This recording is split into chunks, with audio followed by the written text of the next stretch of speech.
नमस्कार दोस्तों। कुछ कहानियां अपना जीवन बदल देती है। कुछ चीजें हमारे जीवन में ऐसे घटित होती है कि एक समय आने के बाद हमें वो सब चीजें याद आने लगती है। ऐसी एक कहानी अभी काफी स्टोरी टेलिंग लोग जो कहते हैं, स्क्रीन पर आते हैं, बहुत सारी स्टोरियां वो अपनी जीवन की बताते हैं। तो ऐसी ही मेरे जीवन की घटना मुझे याद आई और मैंने कहा कि शायद से ये बहुत ज़रूरी है आपके साथ शेयर करना। 2011 मई के माह में मैं गोवा में गया था। ऑलरेडी मैं एक विजिट मेरी हो चुकी थी और जून में फिर से मुझे गोवा जाना था। तो पहले बार तो मैं वोल्वो बस से गया था और दूसरे बार मैंने एक प्राइवेट कार हायर कर ली और करीबन रात के समय मुझे निकलना था। तो ड्राइवर के साथ मेरी बातें हुई और उनसे मैंने वार्तालाप करके टाइम फिक्स कर लिया कि करीबन 12 साढ़े 12 रात के हम निकलेंगे। लेकिन काफ़ी सालों से आपने देखा रहेगा कि हमारे देश में, महाराष्ट्र में या ऑल ओवर वर्ल्ड में जो भी, या अपने देश में भी बारिश बहुत ज़्यादा हो रही है और इस वजह से काफ़ी हादसे होते हैं। अभी रिसेंटली कोकन में जो बाढ़ आई, या सावित्री जो एक ब्रिज था वो बह गया, या ऐसे बहुत सारे हादसे बारिश की वजह से होते ही है। तो जून के माह में मुझे जाना था और नेक्स्ट डे सुबह मेरा अर्जेंट एक मीटिंग था, तो मुझे निकलना बहुत ज़रूरी था।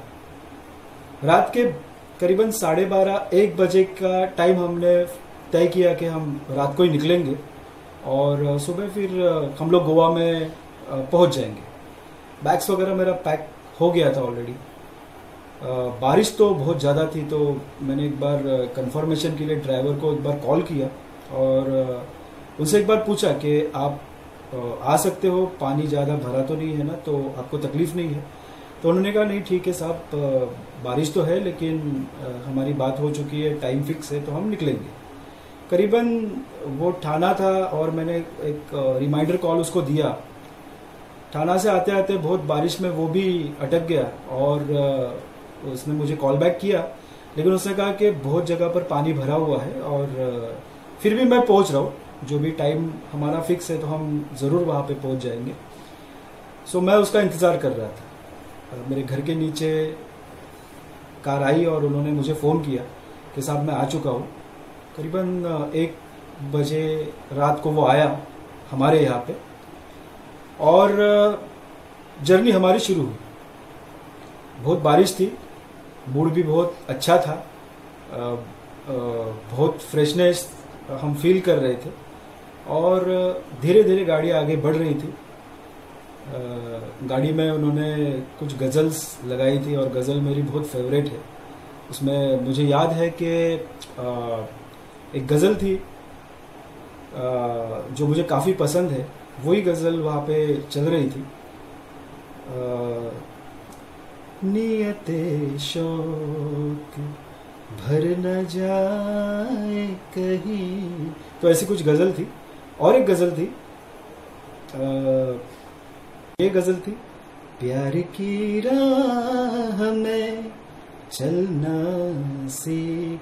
सो बहुत प्यारी प्यारी गज़ल वहाँ पे चल रही थी और गाड़ी धीरे धीरे आगे बढ़ रही थी। तो ड्राइवर ने मुझे कहा कि साहब यहाँ से थोड़ा ट्रैफिक हमें ज़्यादा रहेगा क्योंकि मैं वहाँ से ही आ रहा हूँ, तो भारी बारिश की वजह से हर जगह पर पानी भरा है, रास्ते हमें बदलने पड़ रहे हैं और बहुत सारी वहाँ पे ट्रैफिक है। तो भिवंडी से हम, भिवंडी करके एक गांव है, तो वो क्रॉस करके हम 2/2 हम लोग हाईवे को टच कर लेंगे। तो मैंने कहा ठीक है, आपको तो सब रास्ते पता है, आपको जो भी सुविधा वाला काम है वो कीजिएगा और हम मुझे कोई दिक्कत नहीं है। तो उन्होंने मुझे कहा और गाड़ी धीरे धीरे आगे बढ़ रही थी। भिवंडी से एक गांव शुरू हुआ, वहां पे काफी अंधेरा था।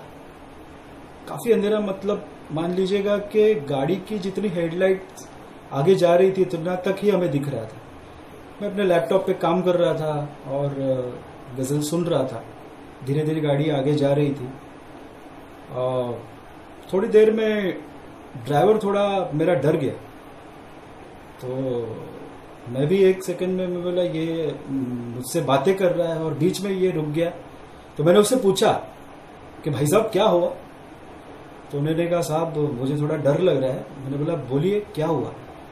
तो बीच रास्ते में वाइट कपड़ा पहने हुए एक इंसान बीच रास्ते में खड़ा था। भारी बारिश थी, बहुत जोर से बारिश थी और उस बारिश में वो बीच रास्ते में खड़ा है पूरा वाइट कुर्ता पहनकर। तो उसने मुझे दिखाया।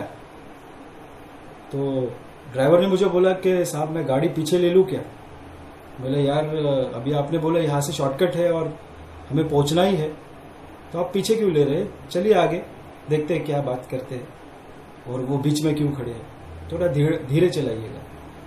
तो ड्राइवर गाड़ी लेकर आगे जा रहा था, लेकिन गाड़ी के हेडलाइट उस पर गिरने के बाद मैंने देखा कि उसके हाथ में छाता था और एक जाड़ा सा सलिया उसके हाथ में था। गाड़ी उसके तरफ पहुंचने से पहले हमारे मन में बहुत सारे बुरे ख्यालात आए। शायद ये कोई हमें नुकसान पहुंचाएगा, हमारी गाड़ी के शीशे तोड़ देगा, हमारे पास जो भी मौल्यवान चीजें हैं वो शायद वो लूट लेगा। यही सोचकर वो वहां पे खड़ा है। ऐसे बहुत सारे विचार उस तक पहुंचने के पहले, जो भी समय उस तक पहुंचने तक लगा उतने में हमारे मन में आ गए। ड्राइवर भी काफी घबराया हुआ था। तो गाड़ी उस तक पहुंची और वो बंदा सीधा गाड़ी के सामने ड्राइवर के तरफ आया और ड्राइवर ने थोड़े से शीशा नीचे किया और घबराते हुए बोला क्या बात है? तो वो बात कर रहा था, ड्राइवर थोड़ा डर रहा था। तो ड्राइवर ने सीधे बताया कि हमारे साहब पीछे बैठे, उनसे बात कीजिएगा। तो वो बंदा मेरी तरफ आया। मैंने भी गाड़ी के शीशे थोड़े नीचे किए और मैंने उनसे बोला भाई क्या हुआ, क्यों गाड़ी बीच रास्ते में आपने इस तरह से रोकी? मैंने भी थोड़ा अड़ के बात किया और मैंने थोड़ा जोश से बात किया उससे। तो उन्होंने कहा हाथ जोड़कर, साहब देखिएगा बुरा मत मानिएगा, लेकिन आगे का जो ब्रिज है वो टूट चुका है और ये हालांकि गांव का रास्ता है, लोग यहां से ज्यादा आते जाते नहीं है, हमारा गांव यहां पर नजदीक है और कोई भी हादसा ना हो इस वजह से मैं यहां पर खड़ा हूं। मेरे कुछ साथी उस पार है, मैं इस तरफ हूं, मैं अकेला हूं, लेकिन बीच रास्ते पर मेरा खड़ा होने का कारण यहां पे खड़े होने के कारण मेरा एक ही है कि कोई हादसा ना हो, कोई दुर्घटना ना हो। आपको पता ही रहेगा दोस्तों, बारिश की वजह से कितने सारे ब्रिज बह चुके हैं, बहुत सारे बुरे हादसे हुए हैं। ऐसी बहुत सारी चीजें होती है हर बार। और वो इंसान, वो नेक इंसान बीच रास्ते पर इसलिए खड़ा था कि कोई हादसा ना हो, कोई दुर्घटना ना हो। लेकिन हमारी गाड़ी उनके पास पहुंचने तक हमारे मन में कितने विचार आए। हमने ये सोचा कि शायद वो हमारी गाड़ियों के शीशे फोड़ देगा, हमारे पास जो भी मौल्यवान चीजें हैं उसे शायद वो लूटने आया है, ये कोई डाकू होगा, चोर होगा। ऐसी बहुत सारी चीजें हमारे मन में आई और वो कोई गलत बात नहीं है, क्योंकि सुनसान सड़क थी, शायद से ऐसे हो भी सकता है, ऐसे बहुत सारे हादसे हुए भी है। तो दिल मान नहीं रहा था और ये सोच रखने के बाद मैंने बोला यार इतने भारी बारिश में कोई इंसान छाता लेकर बीच सड़क पर लोगों की मदद करने के लिए रुका है और हमने क्या सोचा उसके बारे में। तो दोस्तों, हर कहानी की एक कुछ ना कुछ तो मैसेज हमें कहानी दे के जाती है। हर बार की तरह कुछ कहानियां हमारे जीवन में घटित होती है, कुछ कहानियां हमारे जीवन से रिलेट करती है। वो कैसे? सोचिए, वो बंदा वहां पे नेकी करने के लिए खड़ा था। दोस्तों, हमारे जीवन में जब माता पिता हमारे जो है वो कभी हमें रोकते हैं, कभी हमें टोकते हैं, पत्नी जो है पति को रोकती है, या पति पत्नी को रोकता है, या माँ बाप बच्चों को रोकते हैं, तो उसके पीछे वो नेक ख्यालात से खड़े होते हैं, हमें गुमराह होने से बचाते हैं, हमारे जीवन में कोई भी बुरा हादसा ना हो, इस वजह से वो हमें रोकने का काम करते हैं। लेकिन जो स्थिति में हम थे, हमने क्या सोचा? हमने ये सोचा कि शायद जो गाड़ी के सामने बंदा आ रहा है वो हमें लूट लेगा, हमें बर्बाद कर देगा, हमें और कुछ दुख देगा, या जो भी है, तो ये सब चीज करेगा, ये हमने सोचा ये कहानी से। लेकिन वो वहां पर हमें दुर्घटना से बचाने के लिए खड़ा था। तो दोस्तों, आपके पेरेंट्स भी अगर आपको किसी चीज से रोक रहे हैं,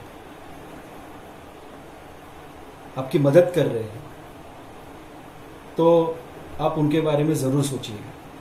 थैंक यू सो मच। आपके पेरेंट्स अगर आपको रोक रहे हैं या टोक रहे हैं, या किसी भी फैमिली में कोई भी इनिशिएटिव ले रहा है और आपको रोक रहा है, तो किसी हादसे से बचने के लिए, वो आपकी मदद करने के लिए वहां पे खड़ा है। Take it positively.